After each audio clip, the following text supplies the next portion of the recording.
கிறிஸ்துவுக்குள் அன்பான தேவ பிள்ளைகளே, மீண்டும் இந்த நாளிலும் இயேசுவின் இனிதான நாமத்துல உங்களோடு கூட இணைவதில் மிகுந்த மகிழ்ச்சி அடைகின்றேன். இந்த நாள் நமக்கு வருகிற ஒரு செய்தி எங்க இருந்து அப்படின்னு சொன்னா, வெளிப்படுத்தல் 14ஆம் அதிகாரம் 7வது வசனம். முத்தூதுன்னு சொல்லுவாங்கல்ல, அதுல ஒரு தூது என்ன சொல்லுது அப்படின்னு சொன்னா, வானத்தையும் பூமியும் உண்டாக்கினவரையே தொழுது கொள்ளுங்கள் அப்படின்னு சொல்லப்படுது. ஏன்னு சொன்னா, அவர் என்னது ரொம்ப வல்லமை உள்ளவர். தேவனுக்கு பயந்து அவரை மகிமைப்படுத்துங்கள். அவர் நியாய தீர்ப்பு கொடுக்கும் வேலை வந்தது. அவர் என்ன செஞ்சிருக்காரு, இந்த உலகத்தை அவரு வானத்தையும் பூமியும் படைச்சிருக்காரு.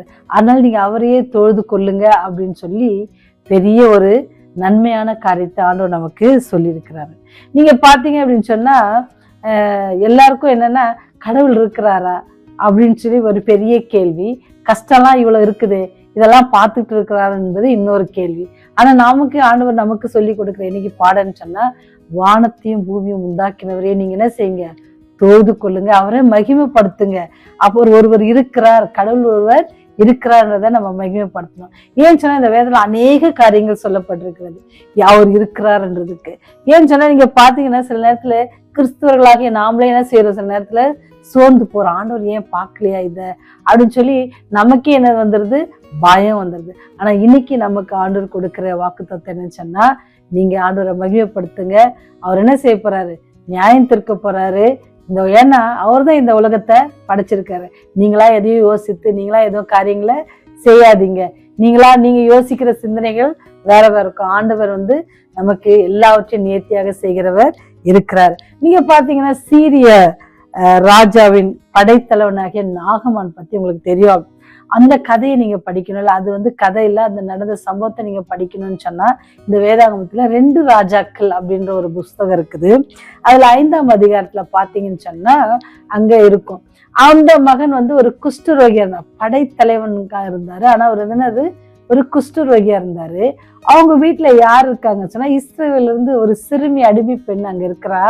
அந்த பெண் சொல்லுவா, நீங்க எங்க நாட்டுக்கு போங்க, எங்க ஊர்ல போனீங்கன்னா அங்க ஒரு தீர்க்கதரிசி இருக்கிறாரு, அவர் என்ன செய்வார், உங்களுக்கு சுகம் தருவார் அப்படின்னு சொல்லி அந்த அடிமை பெண் சொல்லி அனுப்புவாங்க.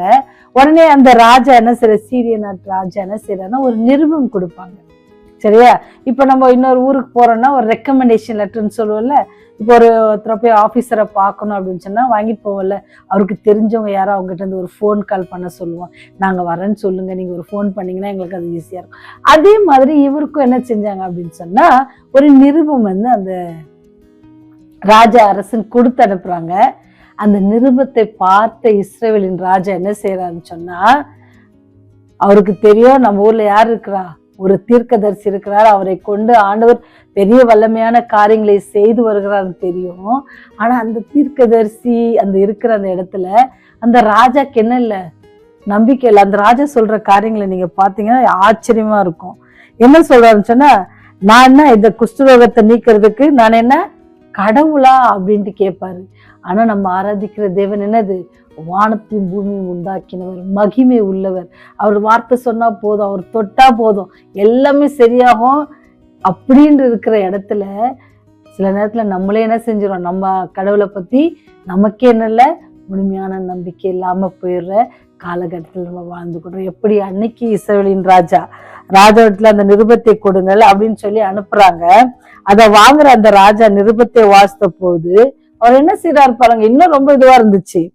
அவன் தன் வஸ்திரங்களை கிழித்து கொண்டு ஒரு மனுஷனை அவன் குஷ்டரோகத்தினரை நீக்கிவிட வேண்டும் என்று அவன் என்னிடத்தில் நிருபம் அனுப்புவதற்கு கொல்லவும் உயிர்ப்பிக்கவும் நான் தேவனா, இவன் என்னை விரோதிக்க சமயம் தேடுகிறான் என்பதை அப்படி அவர் வேற வகையில பார்த்து என்ன செய்யறாரு, அந்த நிருபம் எதற்காக கொடுக்கப்பட்டிருக்கு, நம்ம ஊர்ல தீர்க்கதரிசி இருக்காரு, அந்த ஞாபகம் நமக்கு பிரச்சனைகள் வரும் பொழுது, ஒருவேளை நம்ம எதிரி நாட்டுல இருந்து ஆட்கள் வந்தாலும் அவர் என்ன செஞ்சிருக்கணும்னா, நம்முடைய ஆண்டவர் வல்லமை உள்ளவர், யாரையும் நம்ம என்ன செய்ய மாட்டார், யாருக்கும் ஒப்பு கொடுக்க மாட்டார் அப்படின்னு சொல்லி யோசிச்சிருக்கணும். இப்படி அமைச்சிருக்காங்கன்னா அது யோசனை இல்லாம நம்ம காரியங்களை கிறிஸ்தவர்களாகிய நாம் ஆண்டவர் நமக்கு கொடுக்குற எல்லா காரியத்திலும் நம்ம என்ன செய்யணும், ரொம்ப யோசித்து காரியங்களை செய்யணும். இங்க இந்த ராஜா அப்படி செய்யல. அப்புறம் என்ன செய்யறாங்க, அவர் கிழிச்சு எல்லா கஷ்டத்தை அப்படியே என்ன செய்யற, நாகவந்தன் குயிலோடு தன் ரதத்தோடு யாரா சந்திக்கிறாரு சொன்னா, எலிசாவை சந்திக்கிறாரு. இங்க பாருங்க, இங்கே இந்த நபர் இஸ்ரவேல் ராஜா வந்து என்ன செய்யறாரு, பயப்பட்டாரு. அவருக்கு ரொம்ப என்னது கோவம் வந்துருச்சு. நான் கடவுளான்ற அளவுக்கு கேட்கிறாரு. இந்த பக்கம் பாத்தீங்கன்னா வியாதி சுஸ்தம் அடையணும் அப்படின்ட்டு வந்த மனுஷனுக்கு ஒரு கோபம். ஏன்னா அவர் என்ன நினைச்சிட்டாரு, இந்த ரெக்கமெண்டேஷன் லெட்டரோட வந்திருக்கிறோம், நமக்கு ஃபர்ஸ்டே உள்ள அமைச்சிருவாங்க. சில நேரத்தில் அவனை யோசிப்போல, அங்க வர போய் சொல்லுவோம், நம்ம லைன்ல நிக்கிறதுக்கு கஷ்டப்பட்டுட்டு போய் சொல்லுவோம், நான் வந்து அவருடைய இதுல வந்திருக்கேன்னு. ஒரு நாள் அப்படிதான் நானும் என்ன செஞ்சேன் அப்படின்னு சொன்னா, ஒரு மருத்துவரை பார்ப்பதற்காக போனேன். அப்ப அவரை பார்க்க போறதுக்கு நான் 2 டாக்டர் கிட்ட ரெக்கமெண்டேஷன் லெட்டர் வாங்கி கையில வச்சிருக்கேன். அவங்க 2 பேரும் போன்லயும் பேசிட்டாங்க. அப்ப எனக்கு ரொம்ப தைரியம், போனதான் நம்மள உள்ள விட்டுருவாங்கன்னு. நீங்க நம்ப மாட்டீங்க, நாங்க போதும், எங்களுடைய டோக்கன் நம்பர் வந்து 51. இப்ப எத்தனாவது போகுதுங்க அப்படின்னு கேட்டா, இப்பதான் 6 போயிருக்குன்னு சொன்னாங்க. அப்ப உடனே அந்த சொன்ன உடனே அந்த நிறைய கியூ, நிறைய பேர் நிக்கிறாங்க. சரி நம்ம ரெக்கமெண்டேஷன் லெட்டர் கொடுப்போம் அப்படின்னா, பரவாயில்ல இதே மாதிரி நிறைய பேர் லெட்டர் வச்சிருக்காங்க, நீங்க இருங்க அப்படின்னு சொன்னாங்க. அப்புறம் நாங்க இருந்துதான் பார்த்துட்டு போனோம். ஆனா என்ன செஞ்சாங்கன்னா, அந்த 51வது டோக்கன்ல அனுப்பல, பட் அட்லீஸ்ட் எங்களை ஒரு 30 பேருக்கு அப்புறம் எங்களை அனுப்பிச்சாங்க. ஏன் சொல்றோம் அப்படின்னு சொன்னா, நம்ம எதிர்பார்ப்பது அதான். நம்ம ஒரு ரெக்கமெண்டேஷன் லெட்டர் வச்சிருந்தோம் அப்படின்னு சொன்னா நமக்கு முதலிடம், இல்ல டாக்டரே வெளியே வந்து பார்ப்பாரு அப்படிலாம் நம்ம நினைச்சுக்கிறோம். அப்படி இல்லை. இந்த தீர்க்கதரிசி அப்படிதான். ஒருவேளை படைத்தலன் வந்தவொடனே எஞ்சி வெளியே ஓடியா வருவாரு, வந்து நமக்கு ஏதாவது சுஸ்தம் பண்ணுவாரு, இல்ல சுகம் தருவாருன்னு தான் யார் நினைச்சா, நாகம்மா நினைச்சாரு. ஏன்னு சொன்னா அவருடைய பதவி அப்படி நினைச்சு அவர் வந்து எப்படி வந்திருக்காரு, ஒரு கூட்டமா வந்திருக்காங்க, அவருக்கு பின்பாக எல்லாரும் வந்திருக்கிறாங்க. ஆனாலும் அவர் என்ன செஞ்சாருன்னா, வெளியும் வரல, ஆள் வச்சு சொல்றாரு, நீ போய் அங்க யோர்தான்ல 7 தடவை என்ன செய்ய, உன்னை முக்கிய எலும்பு, அப்படி எழும்பும் பொழுது நீ சுஸ்தமா வேணும். அவருக்கு ரொம்ப கோபம். ரெக்கமெண்டேஷன் லெட்டர் எடுத்து வந்திருக்கேன், எனக்கு இங்க போன்னு சொல்லி உத்தரவு வந்திருக்கு, அவர் வந்து கொஞ்சம் என்னை தொட்டு சுகம் தந்தாதான் என்னவா, அவருக்கால முடியாதா என்ன, இல்ல அவரு தான் நடந்து வரலாம்னா என்னையாவது உள்ள கூட்டிருக்கலாம்ல, நானாவது உள்ள போயிருப்போம்ல அப்படின்னு அவருக்கு ரொம்ப கோபம். ஏன்னா அவருடைய பதவி, அவருடைய செல்வாக்கு, அதெல்லாம் அவருக்கு இருந்துச்சு. ஆனா போறாரு கோவத்துல, அவர் சொன்னதெல்லாம் நம்ம செய்யக்கூடாது அப்படின்ற எண்ணத்துலதான் அவர் போயிருக்காரு. அதனாலதான் கூட போன ஒரு சொல்றாரு, அவர் உங்களோட ரொம்ப கஷ்டமான வேலை சொல்லலையே, உங்ககிட்ட இருந்து பெரிய எதிர்பார்ப்பு எதையும் அவரு எதிர்பார்க்கல. என்ன செஞ்சாரு, உங்களை போய் குளிக்க தானே சொன்னாரு, உங்களை கழுவு தானே சொன்னாரு அப்படின்னு சொன்னா, அதுக்கப்புறம் அவர் உணர்த்தப்பட்டு போய் குளிக்கிறாரு. அவருடைய குஷ்டரோகம் சரியா போகுது. சரிங்களா, நம்ம தான் அப்போ சரியான பிறகு இதுதான் நம்ம நீங்களும் நானும் கற்றுக்கொள்ள வேண்டிய பாடம். சில நேரத்துல ஆண்டவரத்துல போறோம், ஆண்டவரத்துல கேட்கிறோம், கேட்ட உடனே நமக்கு என்ன செய்யறாரு, தராரு. அதை வாங்கிட்டு நம்ம என்ன செய்யறோம், திருப்பி அந்த ஆண்டவர் பக்கமே வர்றதில்லை. திருப்பி நெக்ஸ்ட் என்ன தேவைப்படுதோ அப்பதான் அவர்கிட்ட வர்றது. ஆனா இந்த படைத்தலைவனை ரொம்ப பிடிச்சிருந்துச்சு. ஏன்னு சொன்னா அவரு சொல்றாரு பாருங்க, 15வது வசனம், 5ஆம் அதிகாரம் 15வது வசனம் அவர் ரொம்ப அழகா சொல்றாரு. அப்பொழுது அவன் தன் கூட்டத்தாரோடு எல்லாம் தேவனுடைய மனுஷனுக்கு தேவனிடத்துக்கு திரும்பி வந்து அவனுக்கு முன்பாக நின்று, இதோ இஸ்ரவேலில் இருக்கிற தேவனை தவிர பூமி எங்கும் வேறு தேவன் இல்லை என்பதை அறிந்தேன். பாத்தீங்களா, ஆண்டவருடைய காரியம் அப்படிதான் இருக்கும். ஆண்டவர் என்ன செய்வாங்க, நமக்கு அப்பேற்பட்ட வல்லமையான காரியங்களை செய்ய வல்லவராக இருக்கார். யார் சொல்லுவா, ஆண்டவருடைய பிள்ளைகள் இல்ல, மற்ற பிள்ளைகள் சொல்லுவாங்க. நம்ம நடந்துக்கிற, நம்ம ஆண்டவருக்கு பிரியமா நடக்கும் பொழுது நம்ம சொல்லுகிற காரியங்கள் நிறைவேறும். எப்படி எலிசா சொன்ன காரியங்கள் நிறைவேறிச்சோ அதே போல ஆண்டவர் பயன்படுத்த காத்து கொண்டிருக்கிறார். இங்க எனக்கு ஏன் நான் நாகமான எடுத்தேன் அப்படின்னு சொன்னா, அவர் வந்து வானத்தையும் பூமியும் உண்டாக்கினவரே தொழுது கொள்ளுங்கன்னு சொல்ற இந்த காலகட்டத்துல இந்த வசனம் எனக்கு ஏன் பிடிச்சுன்னா, அப்பவே அவர் சொல்றாரு, இந்த பூமியில யார் இல்ல, இவரை மாதிரி ஒரு தெய்வம் இல்ல அப்படின்ட்டு யார் அறிக்கையிடுறா, சீரிய நாட்டு படை தளபதி சொல்றாரு. அப்ப நீங்களும் நானும் ஆண்டோட எத்தனை சுகம் பெற்றிருக்கிறோம், எத்தனை நன்மைகள் பெற்றிருக்கிறோம். நீங்களும் நாளும் இந்த தெய்வத்தை நம்ம நாகமானை போல சொல்றோமா? அது சொல்றாரு, பூமி எங்கும் வேற தேவன் இல்லை என்பதை அறிந்தேன், இப்பொழுதும் உமது அடியான் கையில் ஒரு காணிக்கை வாங்கி கொள்ள வேண்டும்ட்டு எப்படியாச்சும் இந்த தேவனுடைய மனுஷனுக்கு காணிக்கை கொடுக்க சொல்ல, எனக்கு வேண்டாம். ஏன்னா இது செய்தது யாரு? நான் இல்லை. யார் செஞ்சா? வானத்தையும் பூமியும் உண்டாக்கின மகிமை உள்ள தேவன் செய்தது.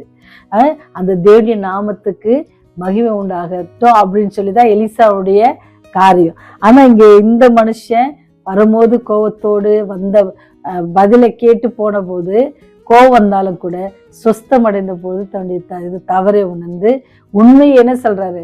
உரத்த சத்தம் வேண்டாம். பூமியில எங்கும், புரிஞ்சிச்சிங்களா?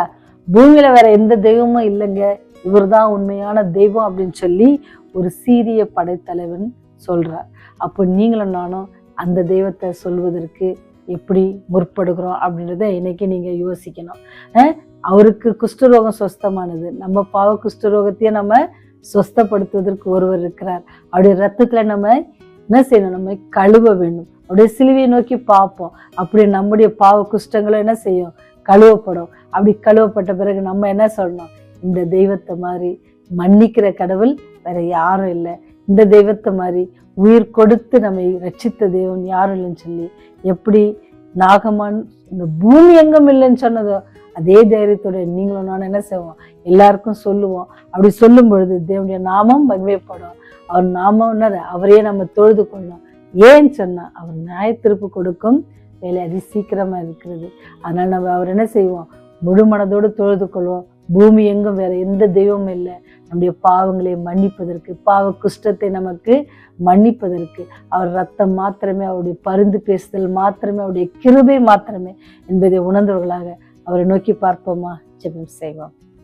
பாவத்தை வெறுத்து பாவிகளை நேசிக்கிற எங்கள் பரலோக தந்தையே, ஆண்டவரே, லேசான காரியம் கர்த்தாவே, எல்லாவற்றையும் நீர் செய்வதற்கு வல்லவராயிருக்கிறீர். ஒரு வார்த்தை போதும் கர்த்தாவே, நீர் எங்களை சுஸ்தமடைய செய்வதற்கு. பாவ குஷ்டத்திலிருந்து எங்களை நீர் உடைய ரத்தத்தினால் எங்களை சுஸ்தமாக்கினதற்காக நன்றி செலுத்துகிறோம் தகப்பனே. தொடர்ந்து நாங்கள் வியாதிப்படாதபடிக்கு ஆண்டவர் உமக்கு பிரியமுள்ள பிள்ளைகளாக இருக்க, உடைய சிலுவையை நோக்கி பார்க்கிற பிள்ளைகளாக இருக்க எங்களுக்கு நீர் ஞானத்தை தாங்க சாமி.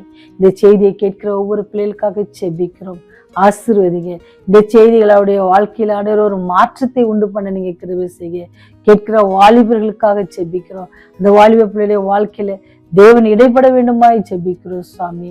உடைய ஊழியம் எங்கெல்லாம் நடக்கிறதோ, யாரெல்லாம் சத்தியத்தை எடுத்து பேசி கொண்டிருக்கிறாங்களோ அங்கெல்லாம் ஆண்டவரே அநேக மக்கள் உடைய அன்பை குறித்து விளங்கி கொள்ளவும், காலம் கடைசியாக இருக்கிறது அநேகருடைய மந்தையில் சேர்த்து கொள்ளவும் சேரவும் நீர் கிருபை செய்யுங்க சாமி. பாவிகளாக எங்கள் மேல் கிருபையா இருங்க. உடைய ராஜ்யம் வரும்போது எங்களை நினைத்தள்ள வேண்டுமாய் இயேசுவின் வழியாய் ஜெபிக்கிறோம் ஜீவனுள்ள நல்ல தகப்பனே. ஆமேன்.